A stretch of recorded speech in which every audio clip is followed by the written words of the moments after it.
Fade in.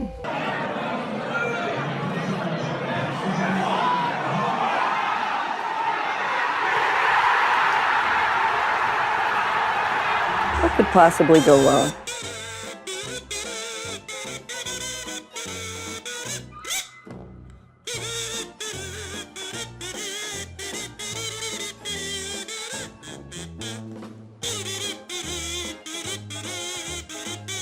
Is there work to be done?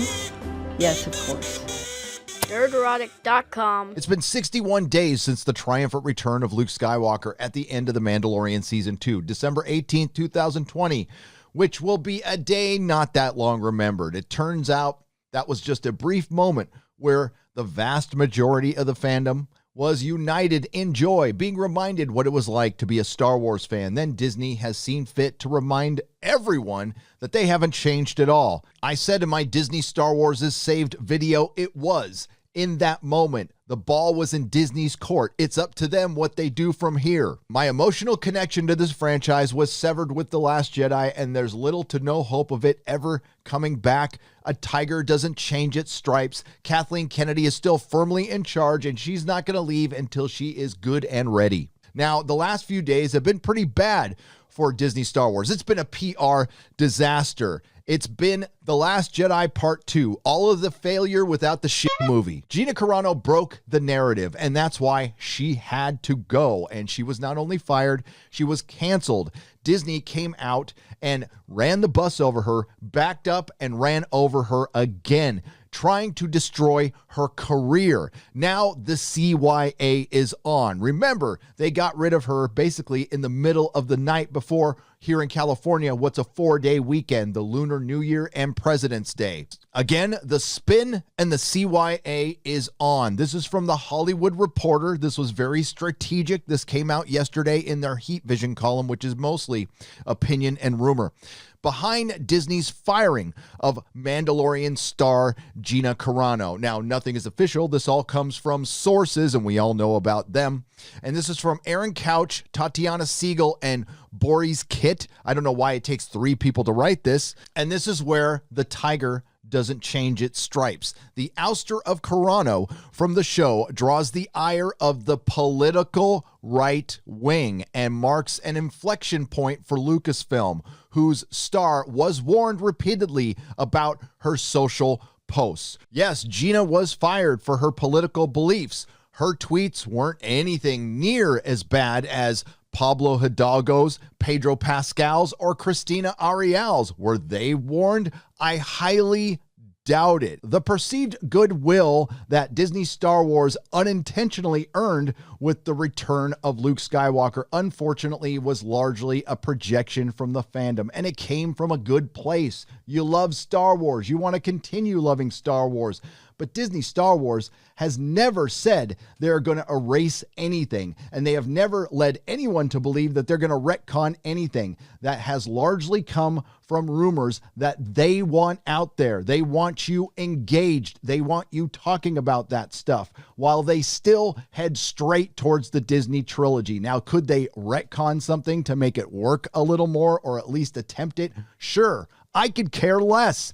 If there was a civil war at Lucasfilm, it is over now. It's a plot twist that no studio relishes. One of its high-profile stars sparks outrage with controversial social media posts. No, it's a giant corporation exacerbating a lie and a narrative and then crapping on this person on the way out the door. In Carano's case, the move to cut ties has been brewing for some time. In the months leading up to Disney's Investor Day presentation December 10th, Carano's agents at UTA were negotiating for the actress to receive a sizable sum for a planned spinoff of Disney Plus's The Mandalorian that was to star her fan favorite character. By the way, Gina Carano is currently #1 on IMDb. Cara Dune, the actress, whose sources say made $25,000 to $50,000 per episode of The Mandalorian, was poised to be touted during the presentation, in which Kathleen Kennedy announced 10 new Star Wars shows, including Rangers of the New Republic,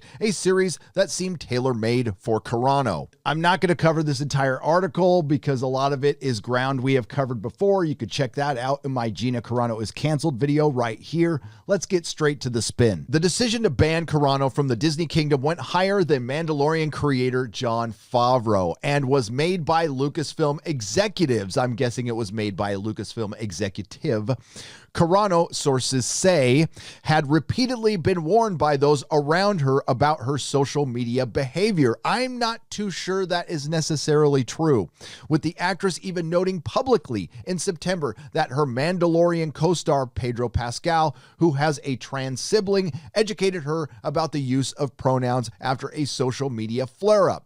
She knew it was going to alarm people, says one person in her orbit of her recent posts. Why would you put Favreau in that position? Says one person in her orbit of her recent posts. You see how that's worded? They tried to make it sound like it's somebody actually in her orbit when it was just one of the many people who was just trying to get her fired because she wouldn't bend the knee to the pronouners or to cancel culture, something Disney did, something Disney validated, and they also perpetuated and validated a lie. Oh, but it gets so much worse.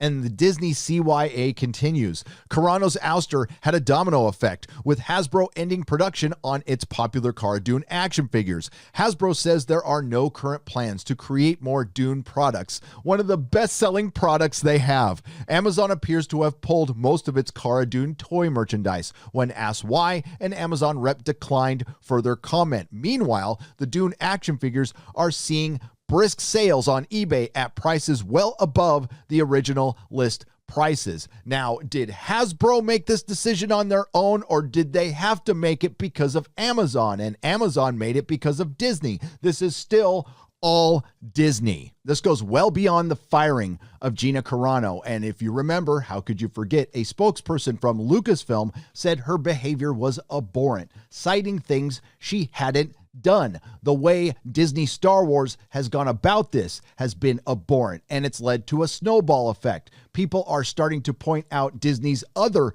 abhorrent behavior, and they want this to go away as quick as possible. So they get certain individuals within Lucasfilm to strategically leak information to cover other individuals' asses and lessen the responsibility on Disney and Lucasfilm. It was Hasbro who canceled the Cara Dune line, not Disney, or was it because Amazon wouldn't sell her figures on their website? It wasn't Hasbro. Then it turns into a left-right narrative. And we all remember what was going on during The Last Jedi. That comes directly from Disney. And then there's Jon Favreau, who might be an innocent party in this. But they do pay attention to our videos, and they do understand that they had a portion of the fan base back that they thought they had lost, and they still want to retain it. His name is key. Industry observers note that for companies such as Lucasfilm, taking a stance against offensive behavior sends a signal to both employees and fans from marginalized backgrounds that they are valued. And of course, we want people to be valued. I would start by not calling them marginalized, but I would say you are marginalizing someone by not even showing them the basic respect of firing them to their face. Gina Carano found out she was let go when we did. That was confirmed. Then there's Kathleen Kennedy, who without a doubt is one of the worst leaders in the history of Hollywood. She was given the keys to the castle by the guy who owned the castle, and she was given instructions to the Golden Goose, and she still screwed it up. Then there's this video, which just dropped yesterday. I was made aware of it through a Ryan Kinnell video from RK Outpost. Please go check out his channel. He's my co-host on Friday Night Tights and a friend. Kathleen Kennedy, the queen of lacking self-awareness, decides to drop a video for the Oscars touting the accomplishments of women days after she fires Gina Carano. Fade in. Laurie Atkin. She was the first. Honored with a Scientific and Technical Award in 1961 for her work at Technicolor, Laurie was a scientist artist, a storyteller, a glass ceiling breaker. Cut to 2021, and Laurie's pioneering legacy has become an expanding story of women shattering what is possible in the science and technology of filmmaking. Is there work to be done?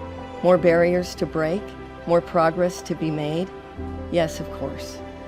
But the story of women innovators making movie magic, their story isn't ready to fade out. Not even close. You can't make this stuff up, folks. Yes, Kathleen Kennedy is that much of a hypocrite. It is perfectly fine to succeed as a woman in Hollywood as long as you agree with us. And yes, this video is getting ratioed. Remember, aside from all the directors who've been fired, aside from all the turmoil behind the scenes, Kathleen Kennedy's two greatest offenses are not putting Han, Luke, and Leia together in a film and dividing the fandom. It has been Disney Star Wars that has introduced politics. Oh, and she's also managed to screw up the one good thing she had going, The Mandalorian. It's taken a 2-year break and it's missing 2 of its most popular characters. The show isn't going to be the same when it gets back. Now, is Disney Star Wars going to survive? Of course it is. As with all things, this too shall pass. But it's never going to hit the heights that they wanted. They paid $4 billion for George Lucas's Star Wars, something they're incapable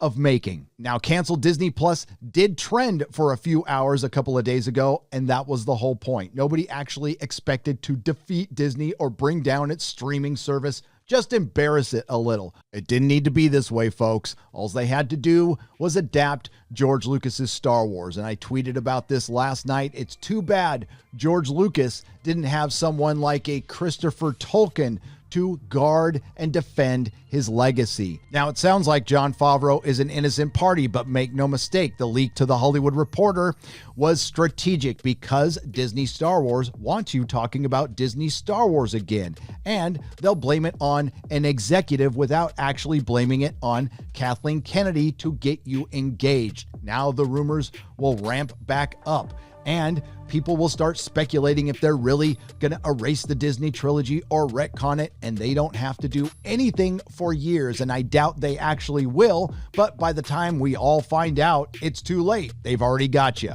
And I feel bad for Jon Favreau. He's probably pulling his hair out right now. All he wanted to do was make Star Wars and turn it around, and he almost did it, but then Kathleen Kennedy reminded us all what this organization actually is. And no, you can't blame Gina Carano because she didn't do anything worse than her co-stars who are still working there. And most of all, I feel bad for the fans.